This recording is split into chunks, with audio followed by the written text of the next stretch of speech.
Bandu merah putih untuk momen Agustusan. Tutorialnya ikuti sampai selesai. Siapkan bandul besinya, kemudian lilit menggunakan kawat bulu warna merah. Kita membutuhkan 2 buah.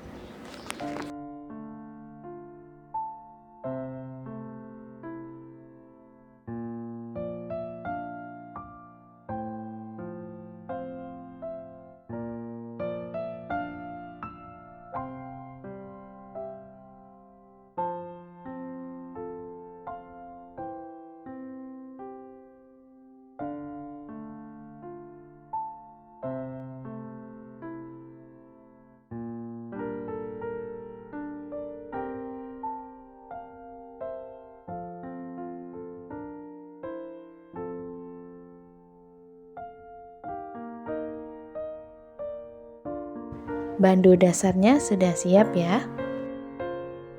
Kemudian membuat hiasan kupu-kupu. Memerlukan 1 buah kawat bulu warna merah. Lipat menjadi 2 bagian. 1 bagian buat seperti sayap kupu-kupu.